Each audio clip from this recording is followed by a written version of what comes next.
Good afternoon. My colleagues and I remain squarely focused on achieving our dual mandate goals of maximum employment and stable prices for the benefit of the American people. The economy is strong, is strong overall, and has made significant progress toward our goals over the past 2 years. Labor market conditions have cooled from their formerly overheated state and remain solid. Inflation has moved much closer to our 2% longer-run goal, though it remains somewhat elevated. In support of our goals, today the Federal Open Market Committee decided to leave our policy interest rate unchanged and to continue to reduce our securities holdings. I'll have more to say about monetary policy after briefly reviewing economic developments. Recent indicators suggest that economic activity has continued to expand at a solid pace. For 2024 as a whole, GDP looks to have risen above 2%, bolstered by resilient consumer spending. Investment in equipment and intangibles appears to have slowed in the fourth quarter, but was strong for the year overall. Following weakness in the middle of last year, activity in the housing sector seems to have stabilized. In the labor market, conditions remain solid. Payroll job gains averaged 170,000 per month over the past 3 months. Following earlier increases, the unemployment rate has stabilized since the middle of last year, and at 4.1% in December remains low. Nominal wage growth has eased over the past year, and the jobs-to-workers gap has narrowed. Overall, a wide set of indicators suggests that conditions in the labor market are broadly in balance. The labor market is not a source of significant inflationary pressures. Inflation has eased significantly over the past 2 years, but remains somewhat elevated relative to our 2% longer-run goal. Estimates based on the Consumer Price Index and other data indicate that total PCE prices rose 2.6% over the 12 months ending in December, and that, excluding the volatile food and energy categories, core PCE prices rose 2.8%. Longer-term inflation expectations appear to remain well anchored, as reflected in a broad range of surveys of households, businesses, and forecasters, as well as measures from financial markets. Our monetary policy actions are guided by our dual mandate to promote maximum employment and stable prices for the American people. We see the risks to achieving our employment and inflation goals as being roughly in balance, and we are attentive to the risks on both sides of our mandate. Over the course of our 3 previous meetings, we lowered our policy rate by a full percentage point from its peak. That recalibration of our policy stance was appropriate in light of the progress on inflation and the rebalancing in the labor market. With our policy stance significantly less restrictive than it had been and the economy remaining strong, we do not need to be in a hurry to adjust our policy stance. At today's meeting, the committee decided to maintain the target range for the federal funds rate at 4.25% to 4.5%. We know that reducing policy restraint too fast or too much could hinder progress on inflation. At the same time, reducing policy restraint too slowly or too little could unduly weaken economic activity and employment. In considering the extent and timing of additional adjustments to the target range for the federal funds rate, the committee will assess incoming data, the evolving outlook, and the balance of risks. We're not on any preset course. As the economy evolves, we will adjust our policy stance in a manner that best promotes our maximum employment and price stability goals. If the economy remains strong and inflation does not continue to move sustainably toward 2%, we can maintain policy restraint for longer. If the labor market were to weaken unexpectedly or inflation were to fall more quickly than anticipated, we can ease policy accordingly. Policy is well positioned to deal with the risks and uncertainties that we face in pursuing both sides of our dual mandate. As we previously announced, our 5-year review of our monetary policy framework is taking place this year. At this meeting, the committee began its discussions by reviewing the context and outcomes of our previous review that concluded in 2020, as well as the experiences of other central banks in conducting reviews. Our review will again include outreach and public events involving a wide range of parties, including Fed Listens events around the country and a research conference in May. Throughout this process, we will be open to new ideas and critical feedback, and we will take on board lessons of the last 5 years in determining our findings. We intend to wrap up the review by late summer.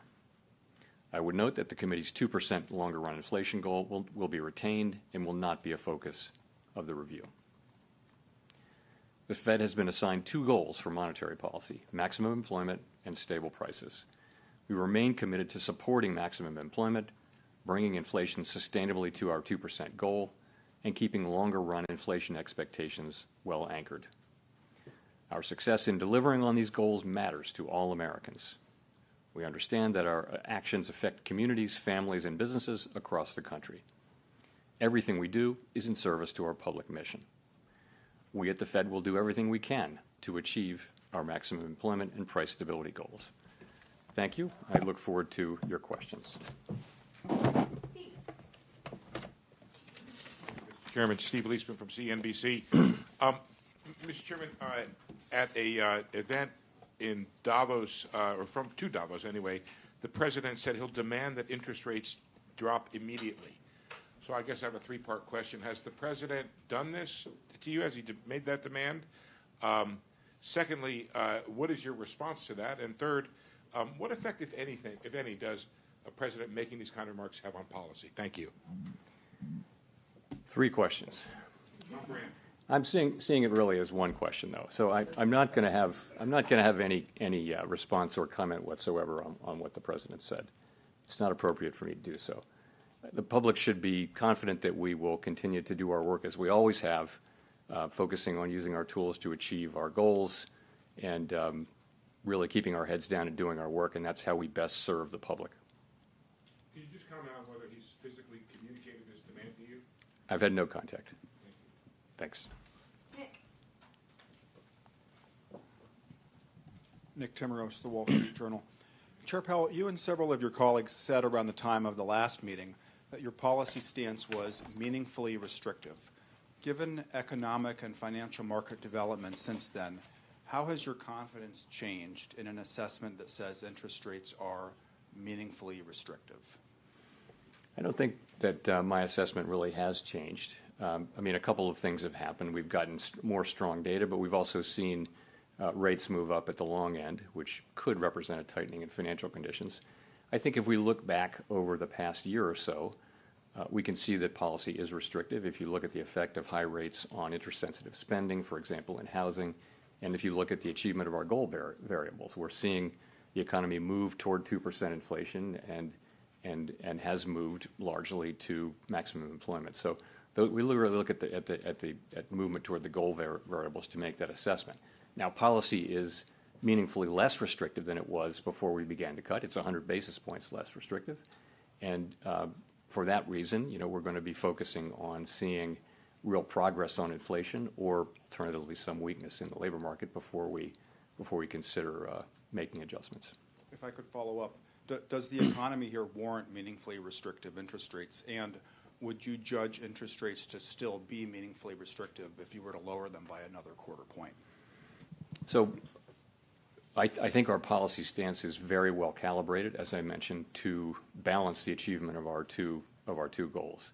We want policy to be restrictive enough to continue to foster further progress toward a 2% inflation goal. At the same time, we don't need to see further weakening in the labor market to achieve that goal, and that's kind of what we've been getting. The labor market has really been broadly stable. The unemployment rate has been broadly stable now for 6 months. Conditions seem to be broadly in balance.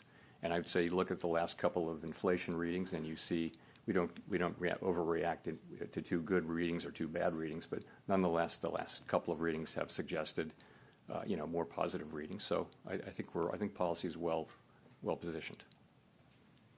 Colby from the New York Times. Colby Smith with the New York Times. Chair Powell, how should we interpret the removal of the line from the statement that inflation has made progress towards the 2% goal? Is that no longer the case? No. So let me look. If you just look at the first paragraph, we did a little bit of language cleanup there. We took out a reference to since earlier in the year as it related to the labor market, and we just chose to shorten that sentence.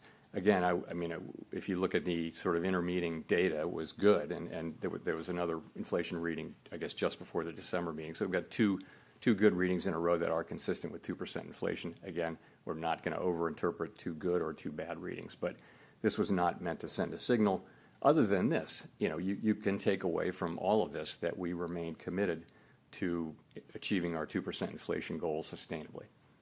And just to follow up, we've seen inflation expectations across a number of measures rise sharply, which has in part been linked to tariff concerns. But there's also been this encouraging data that you mentioned in terms of CPI and rent indices. So how would you characterize concerns about upside risks to inflation across the committee, especially those tied to policies related to the Trump administration?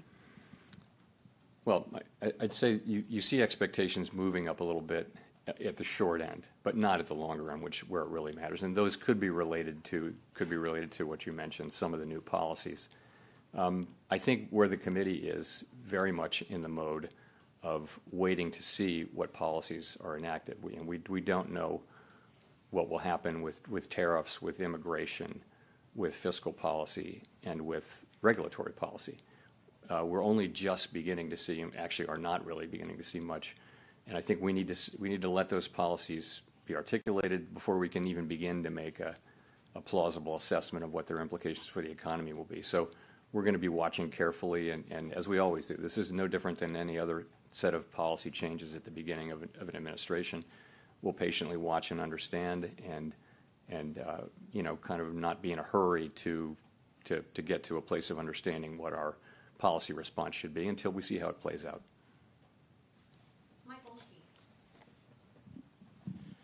Michael McKee from Bloomberg Television and Radio.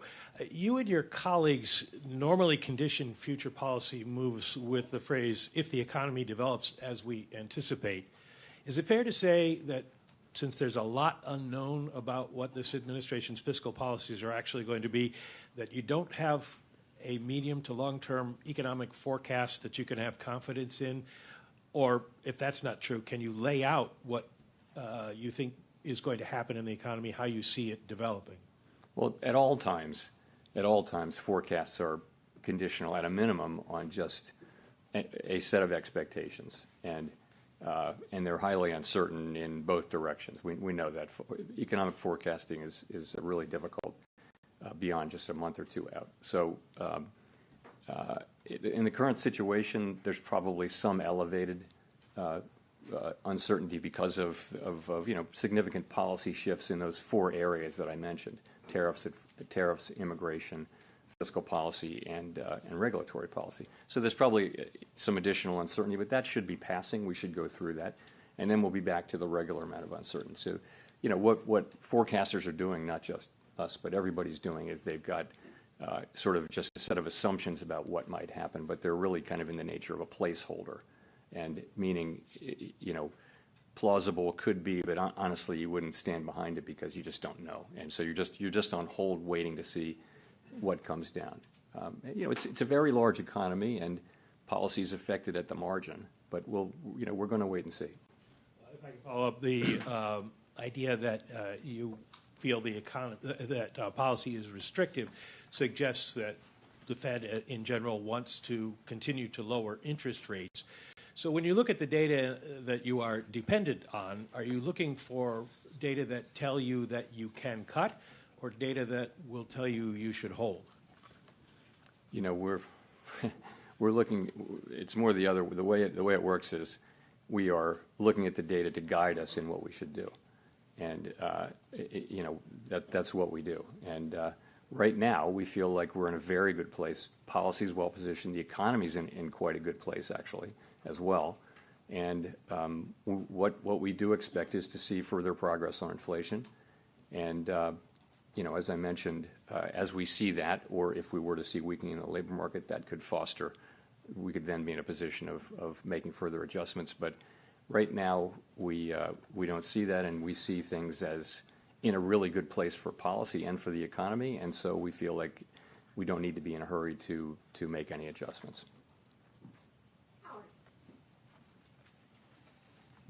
Howard Schneider with Reuters. Thank you very much. In 2021 at a central bank conference, you said, quote, Throughout my career in both public and private sectors, I've seen that the best and most successful organizations are often the ones that have a strong and persistent commitment to diversity and inclusion.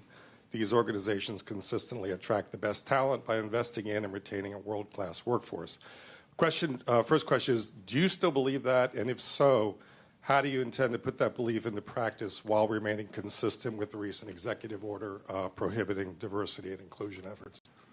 So let me say yes, in answer to your first question. But to the second question, I want to say this. We are, like others, we're reviewing the orders and the associated details as they're made available. And as has been our practice over many administrations, we are working to align our policies with the executive orders as appropriate and consistent with applicable law. And I want to add that I'm not going to have anything more specific for you today on this whole set of issues. Well, if I could just follow up quickly on that, I'm wondering how you're getting that to be consistent with the Dodd-Frank law's stipulations about maintaining an Office of Minority and Women's Inclusion. So I did mention consistent with applicable law, right? Which is governing. Elizabeth. Thanks so much. Elizabeth Schulze with ABC News. Just to follow up on Steve's question, what reassurance can you give the American public that the Fed will continue to operate independent of politics under this administration? You know, as I've said countless times over the years, this is who we are. This is what we do. We study the data. We analyze how it will affect the outlook and the balance of risks, and we use our tools to try to, given our best understanding, our best thinking, try to achieve our goals. That's what we do. That's always what we do. Don't look for us to do anything else. And that's, you know, lots of research shows that's the best way for a central bank to operate. That'll give us the best possible chance to achieve these goals for the benefit of the American people. That's always what we're going to do, and people should have confidence in that, as I said a few minutes ago. You've said that the Fed is in wait-and-see mode based on the policies that come out of this administration. Has the Fed started to model what policies like mass deportations, changes in immigration policy specifically, would look like for the workforce and for inflation? So one of the things our staff does is they look at a range of possible outcomes, and they tend to go from really good to really bad, and it's one of the best things that they do. In each teal book, you can look at the 5-year-old teal books and see they're alternative simulations. So that's what they do. There'll be a baseline, and then they'll show 6 or 7 alternative scenarios, including really good ones and not so good ones. And what those do is they spark, the policymakers to sort of think and understand about the uncertainties that surround this. So yes, the staff does that, and we're all well aware that that the range of possibilities is always broad, and not just now, but always. And it's hard to be open to just how broad the possibilities are for an economy. No one saw the pandemic coming, and it changed everything. So things happen, but yes, we do that. But it's different. It's one thing to do that, to make assessments about what might happen and begin to think about what you might do in that case. But you don't act until you see much more than we see now.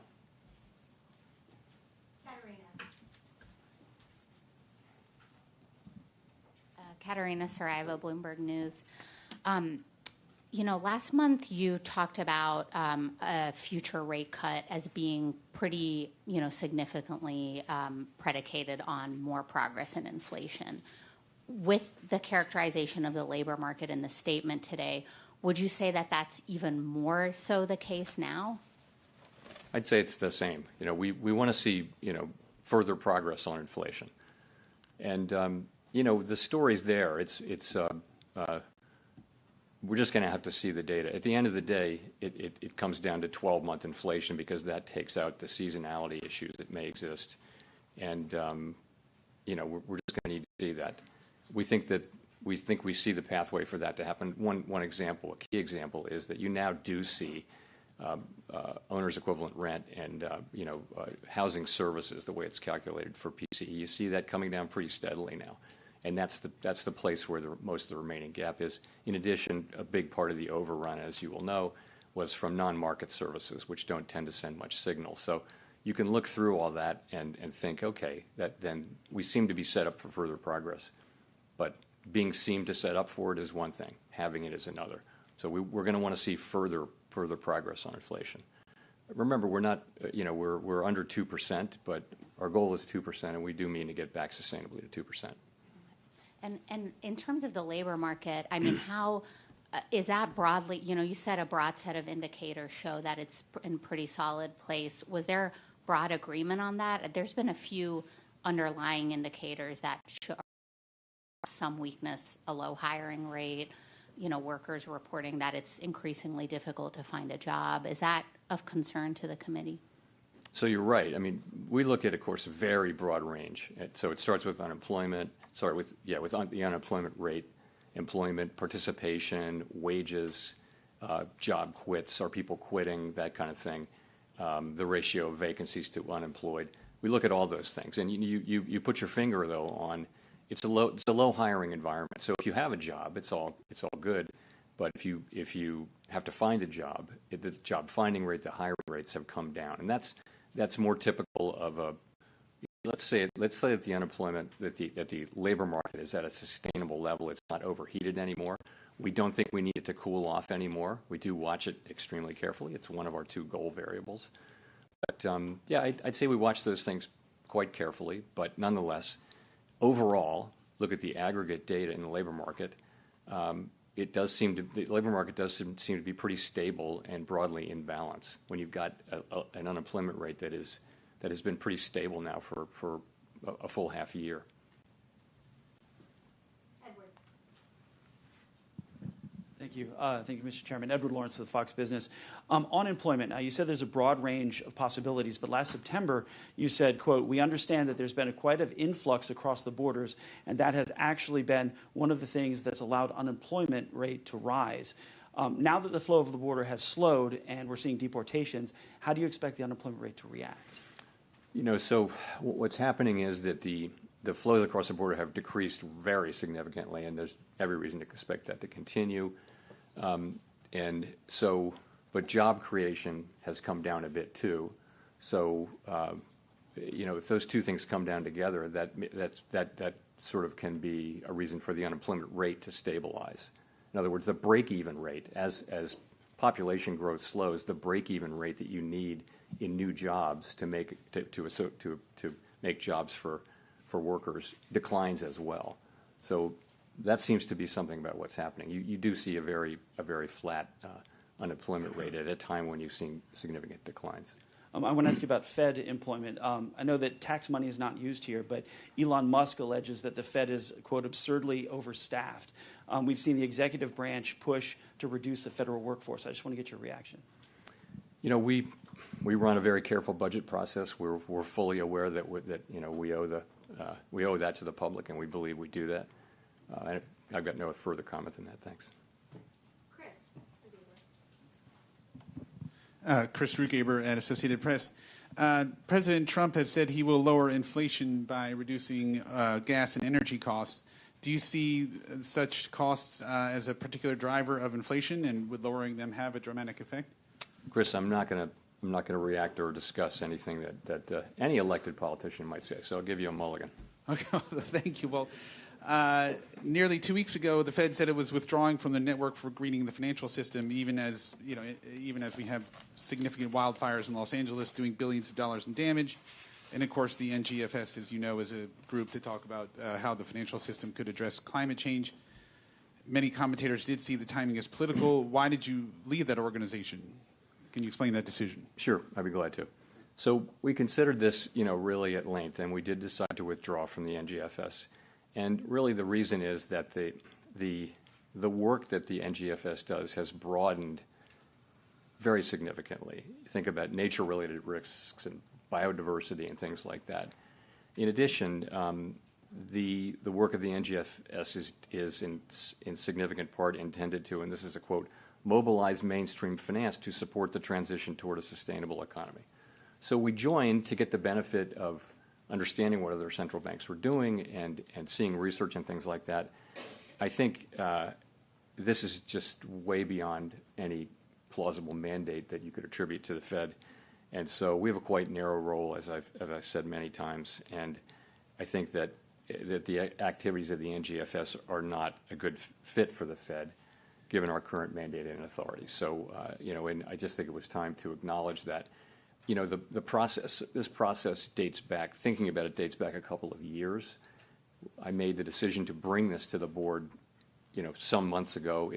The process just took time to get here, and this is when we got it and voted on it. So, and I'm aware of how it can look, but it was really not driven by politics. It was driven by kind of the disconnect between the work of the NGFS and our mandate. Other central banks have different mandates and belong to the NGFS. We have no criticism of them, but it just isn't. It's not right for the Fed. Andrew. Thanks, Andrew Ackerman with the Washington Post. I'm wondering if you could talk more about what further progress would look like for consumers. Well, 2% inflation down to 2% sustainably is what we're trying to achieve. We're somewhat above that, as you know, and we want to see serial readings that suggest that we're making further progress on inflation. That's what we want to see, and consumers will pick that up, of course, in the things that they buy at the grocery store or at the store. The other thing I wanted to ask was just how far away you think you are from neutral. Yeah, you can't know with any precision, of course. As I like to say, that you know the neutral rate by its works. So I think at 4.3%, we're above pretty much everyone on the committee's estimates of the longer run neutral. I think our eyes are telling us that our policy is having the effects on the economy. That's really the question we ask. You can consult models, empirical models, theoretical models. You really have to just look out the window and see how your policy rate is affecting the economy. And I think we see that it's having meaningful effects in bringing inflation under control. It has helped bring the labor market into balance as well. So that's what we think. I would say we're meaningfully above it. I have no illusion that anyone knows precisely how much that is. But not knowing that and having cut 100 basis points means that it's appropriate that we not be in a hurry to make further adjustments. Victoria. Victoria Guido with Politico. So as a general matter, when it comes to executive orders and OMB memos, do those always apply to the Fed, sometimes never, or do you just often voluntarily comply?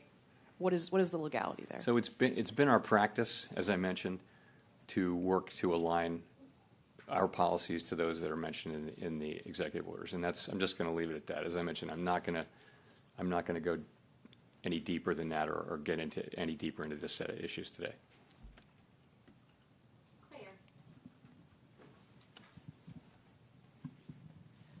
Claire Jones from the Financial Times. Two questions, if I may, on tariffs.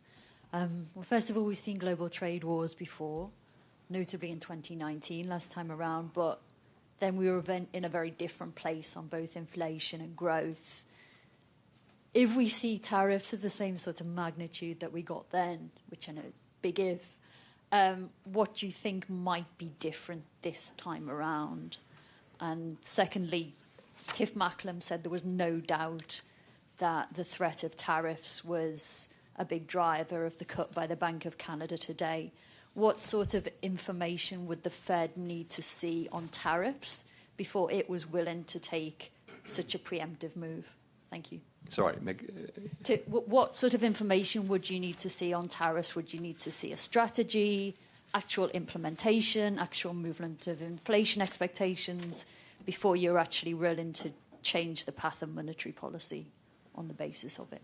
Yeah, so first of all, things are a little different now. We've just come through a high inflation period, and you can argue that both ways. You can say that companies have figured out that they do raise prices, but we also hear a lot from companies these days that consumers have really had it with price increases, and so I don't know how that shakes out. Nonetheless, you're coming through a situation where we're not quite back to 2%, and that's just different. In addition, the kind of footprint of trade has changed a lot as trade is now spread around. It's not as concentrated in China as it was. There was a lot more manufacturing. It moved to Mexico and other places. So there are differences, and I just think the range of possibilities is very, very wide. We just don't know, and I don't want to start speculating, as tempting as it is, because we really don't know. And we didn't know, by the way, in 2018. We didn't really know. And, the range of possibilities very, very wide. We don't know what's going to be tariffed. We don't know for how long or how much, what countries. We don't know about retaliation. We don't know how it's going to transmit through the economy to consumers. That really does remain to be seen. There are lots of places where that price increase from the tariff can show up between the manufacturer and the consumer. Just so many variables. So we're just going to have to wait and see. And the best we can do is what we've done, which is study up on this and look at historical experience, read the literature, and think about the factors that might matter. And then we'll just have to see how it goes. Courtney. Thank you, Courtney Brown from Axios. Two unrelated questions. The first is whether or not there was any discussion about QT and the timeline for ending QT at this meeting. And then the second question is just, I wonder if the AI-prompted sell-off in the stock market this week signaled anything to you about the state of financial conditions? So let's talk about runoff. So the most recent data do suggest that reserves are still abundant. Reserves remain roughly as high as they were when runoff began, and the federal funds rate has been very steady within the target range. We track a bunch of metrics, and they do tend to point to reserves being abundant. We do intend to reduce the size of our balance sheet to a level that's consistent with implementing monetary policy efficiently and effectively in our ample reserves regime. We're closely monitoring a range of indicators to assess conditions, and that should provide signals whether reserves are approaching a level that could be judged as, quote, somewhat above ample. I don't have anything to say to you about particular dates. It's just that's the process, and what we see is that rates do appear to be abundant. As always, we stand ready to take appropriate action to support that smooth transition of monetary policy, including to adjust the details of our approach for reducing the size of the balance sheet in light of economic and financial developments. On AI, it's a big event in the stock market and in particular parts of the stock market. I mean, what really matters for us is macro developments, and that means substantial changes in financial conditions that are persistent for a period of time. So I wouldn't put that label on these events, although, of course, we're all watching it with interest. Simon Rabinovich with The Economist. Thank you. You mentioned in your remarks that activity in the housing sector seems to have stabilized. At the same time, since your first rate cut in September, long-term mortgage rates have gone up by a full percentage point back above 7%. I'm wondering, kind of looking forward, are you confident that activity will remain stable given how elevated mortgage rates are?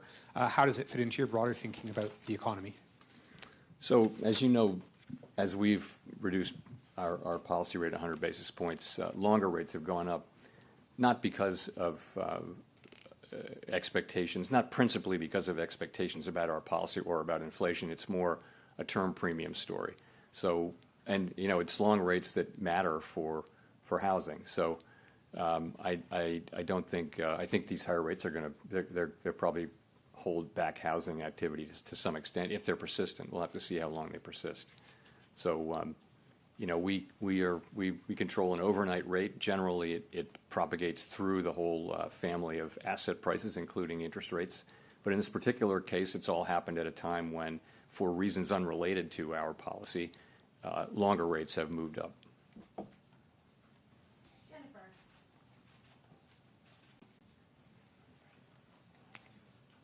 Thank you, Chair Powell. Jennifer Schonberger with Yahoo Finance. You said you want to see further progress on inflation. Given that households appear to be unhappy with the elevated level of prices, do you believe the committee should wait until inflation has fallen back to target to cut rates again? No, I wouldn't say that. We've never said we need to be all the way at target to reduce rates. At any time, what we're doing is we're looking at the economy and asking whether our policy stance is the right one to achieve maximum employment and price stability. So I think if we would want to see further progress, but we think our, as I mentioned, we think that our policy stance is restrictive, meaningfully restrictive, not highly restrictive, but meaningfully restrictive. And so I would think we need to see further progress. I wouldn't say all the way back down to 2% on a sustainable basis, although we'd love to see that, of course, and we will. And separate question for you on tariffs. Curious whether the threat of tariffs and not knowing whether they could stick or not creates uncertainty for business here in the United States and could cause them to pull back, ultimately weighing on growth. Does the threat of tariffs cause you to ponder your growth forecast? You know, I want to avoid commenting even indirectly on the conduct of tariffs. You know, it's not our job, and it's not our job to comment on the moves that people make. So I wouldn't want to criticize anything that's happening or really comment on it one way or another, praise it for that matter. It's just not our job. I do think that, you know, we found in 2018 there was a lot of work done on trade policy uncertainty. Trade policy uncertainty, if it's large and persistent, can start to matter for businesses making investment decisions and things like that. That's not something I'm observing today. It's very early days for this, but that did. I think that did matter in 2018-19, and it's one of many things we'll be watching. Matt. Thank you, Chair Powell. Matt Egan from CNN. Following up on Courtney's question from earlier about the stock market, how concerned are you, if at all, about potential asset bubble brewing in financial markets? How do relatively high market valuations factor into considerations about potentially lowering interest rates further? Is that something that's in the back of your mind? So we look at, from a financial stability perspective, at asset prices generally, along with things like leverage in the household sector, leverage in the banking system, funding risk for banks and things like that. But it's just one of the four things asset prices are. And yeah, I'd say they're elevated by many metrics right now. A good part of that, of course, is this thing around tech and AI. But we look at that. But you know, we look at how resilient the households and businesses and the financial sector are to those things. So we look at that mainly from a financial stability perspective, and we think that there's a lot of resilience out there. Banks have high capital, and households are actually overall, not all households, but in the aggregate, households are in pretty good shape financially these days. So that's how we think about that. We look at overall financial conditions, and you can't just take equity prices. You've got to look at rates too, and that represents a tightening in conditions with higher rates. So overall, financial conditions are probably still somewhat accommodative, but it's a mixed bag.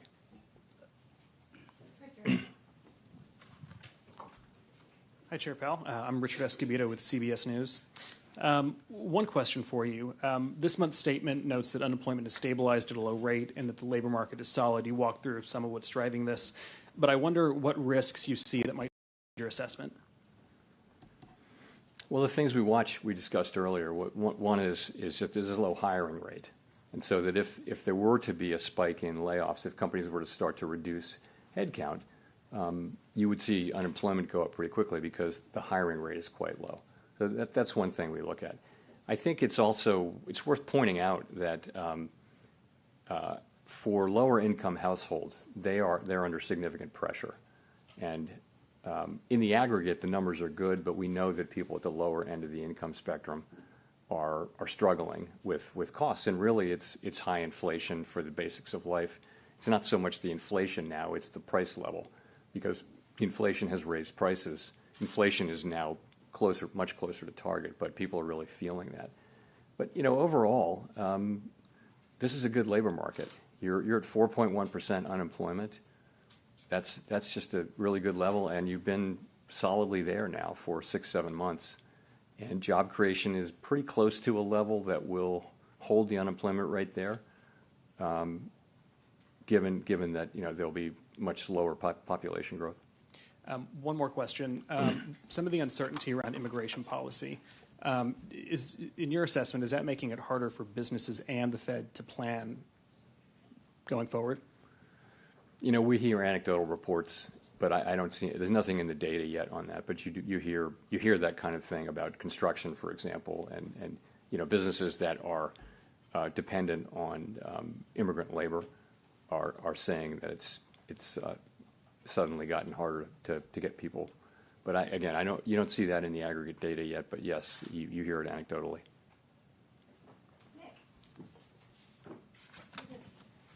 Thank you, Chair Powell. Nicholas Jasinski from Barron's. The uncertainty is certainly a theme today, and I'm wondering, are there any periods from your career or as it relates to markets, the economy, what's going on here in Washington and beyond, or from lessons from history that may provide some guidance for a central banker operating in uncertain times like today? I guess I'd say this.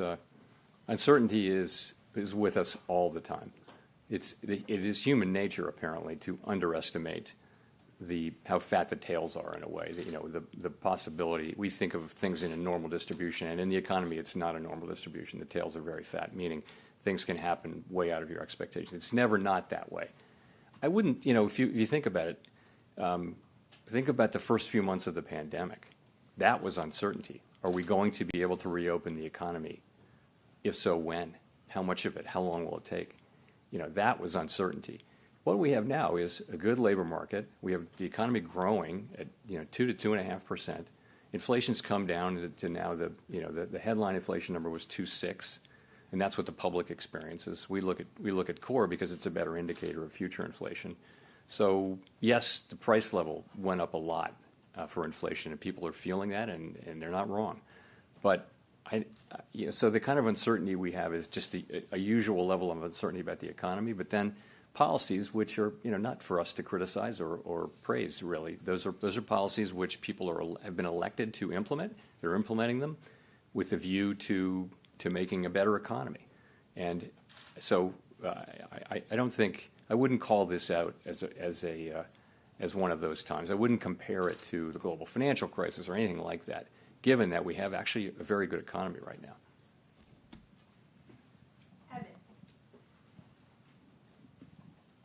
Evan Reiser with Market News International.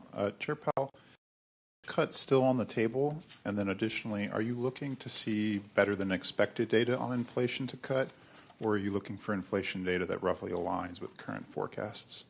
So as I mentioned, the economy's strong, the labor market's solid. Downside risks to the labor market appear to have abated, and we think disinflation continues on a slow and sometimes bumpy path. That tells me, and the other members of the committee, the broad sense of the committee actually is that we don't need to be in a hurry to adjust our policy stance. Your second question was? Whether or not you need to see better than expected inflation data or just inflation data that roughly aligns with your current forecasts. You know, it's one of those things we'll know it when we see it, but more the expectation is that we will make continued progress. And, that's what we want. We'll know it when we see it. It's going to have to be something that isn't just idiosyncratic. You're going to want to see, continued progress with housing services inflation. You're going to want to see inflation behaving in a way that builds confidence that we are really making progress. That's what it's going to be. And, I mean, is that better than our expectations? We expect to see that. It's just a question of when.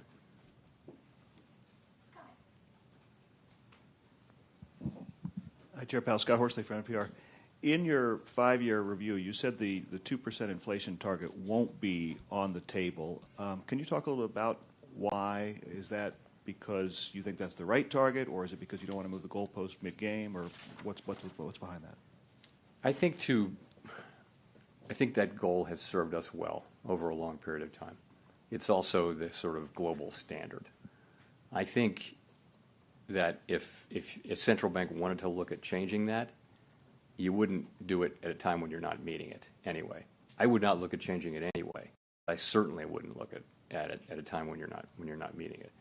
I mean, there's just no interest at all in changing it. If I'm being at all unclear, we're not going to change the inflation goal anytime soon. And 5 years ago, if I can paraphrase what y'all decided, it was you're going to not raise interest rates preemptively to head off inflation until you see sort of the whites of the eyes of inflation, because the solid labor market was so beneficial. Have the last few years changed your thinking about that? So what we really said was that we wouldn't look at a strong labor market and raise rates unless we saw some evidence of inflation. So the thought was that we'd seen really low levels of of unemployment with no sign of inflation. So why would you preemptively want to put people out of work in the absence of any kind of any evidence that suggested that this was not a sustainable level?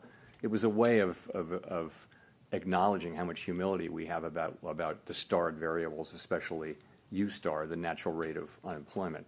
So that was an insight. We'll discuss that again. That'll be one of the many things that we discuss. But I don't think that insight is wrong. We didn't, we said what we said was that, at times when inflation persistently undershot 2%, we would likely allow inflation to run moderately above 2% for some time. That's what we said. That turned out not to be relevant to what actually happened. There was nothing moderate about the overshoot. It was an exogenous event. It was the pandemic, and it happened. And our framework permitted us to act quite vigorously, and we did once we decided that that's what we should do. The framework had really nothing to do with the decision to. We looked at the inflation as transitory, and right up to the point where the data turned against that. And when the data turned against that in late 21, we changed our view and we raised rates a lot. And here we are at 4.1% unemployment and inflation way down. But the framework was more irrelevant than anything else. That part of it was irrelevant. The rest of the framework worked just fine as we used it, as it supported what we did to bring inflation down. Let's go to Mark for the last question. Hello, Chairman Powell. Mark Hamrick with Bankrate. As you know, in the annual report from the Financial Stability Oversight Council, among the risks outlined is cryptocurrency. Could you talk about those risks now? And regarding individuals and households, perhaps distinct from the concern about the financial system, do you worry that speculation in this unregulated asset class could hurt their financial well-being, or do you think it has a place in a household's portfolio?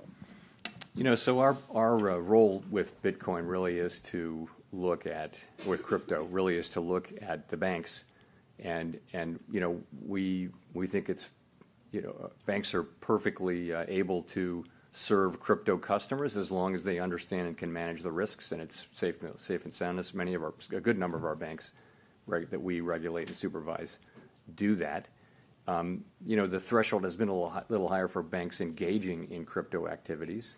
And that's because they're so new, and we don't want to make the mistake. If you're making a choice to conduct that activity inside a bank, which is inside the federal safety net with deposit insurance, then you want to be pretty sure that it's a safe and sound activity. So, we're not against innovation, and we certainly don't want to take actions that would cause banks to terminate customers who are perfectly legal just because of excess risk aversion, may be related to regulation and supervision.